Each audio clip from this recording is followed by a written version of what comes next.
What is up, everybody? Welcome back to Highline Prestige. My name is Serge, and today we're going to be smoking this Caldwell Long Live the Queen Chalice. All right, this cigar is a 6x54 ring gauge smoke, and I gotta say, it is absolutely gorgeous. It is a Maduro. It just looks so elegant with this type of wrapper color that we got going on here. I know for a fact that the wrapper is a Mexican San Andreas wrapper. I'm usually not a massive fan when it comes to Mexican San Andreas tobacco, but I'm always willing to try them again and again, and maybe they'll start growing on me. I don't know. So let us cut this, light it, and smoke.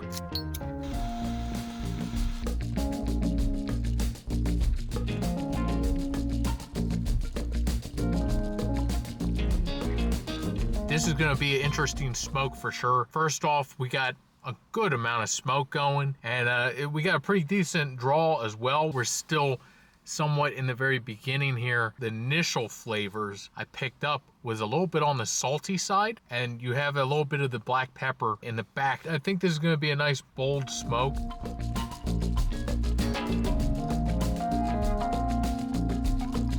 This cigar is definitely on the smoky side, but what I've been noticing is that it looks somewhat decent on this side, but it's actually canoeing a little bit on this side. And then I've also noticed that the ash looks to be a little bit more on the flaky side of things. Now that could 100% be just where I got the cigars from, could be how I lit it, I don't know. Could be a bunch of different things, or it could just be that's how the cigar is. Now we know that it has a Mexican San Andreas wrapper, and it's absolutely beautiful.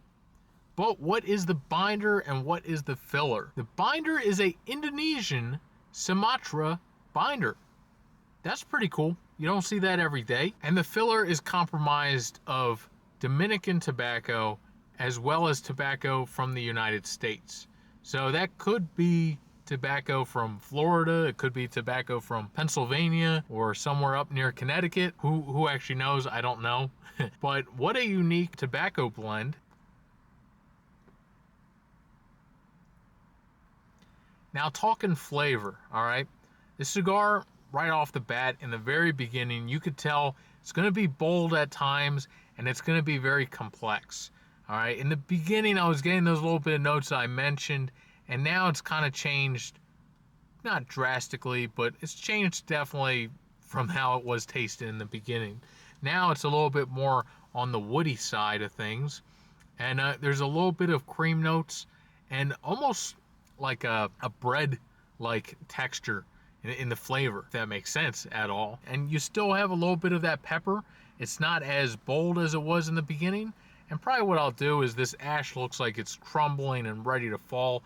I'll just probably ash it a little bit and try to fix up with my lighter this side, and hopefully that should fix things up and we should be in good condition.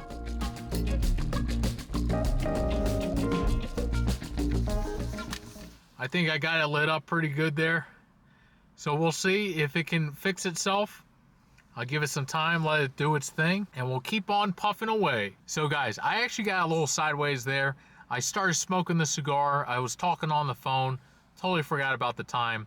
But this is how far I am. The cigar has gone out on me a few times there.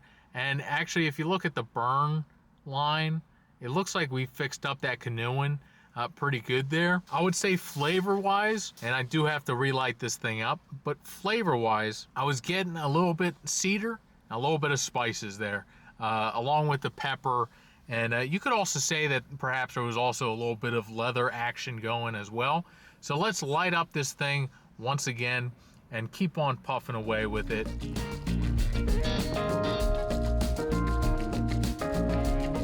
Still making a good amount of smoke there. I'm happy we got this thing lit up once again. Right on that relight there, you get a good hit of pepper, spice, a little bit of leather as well. Like I said, this thing is a little bit more on the complex side, especially compared to yesterday's cigar. I mean, two totally different cigars at two different price tags as well. This thing cost me, I think it was like $23, which is kind of crazy. I mean, it's really hard to believe how high cigar prices have gone throughout the years. I mean, I remember way back when I first got into cigars, 15 bucks for a cigar, that was like a premium smoke. And then 20, and then all the way up, that was like really, really premium areas. And now $23 for a Caldwell, that's kind of crazy. But things are changing. Economy, life, whatever you want to say, it's all changing. It is what it is. Definitely won't stop me from buying cigars.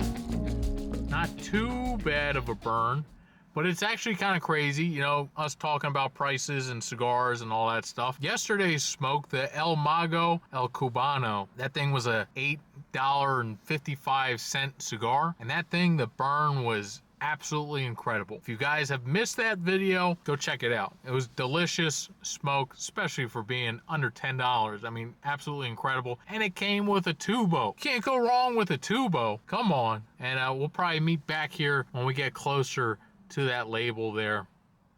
I don't really know what to say. So this is how far we are now with the cigar.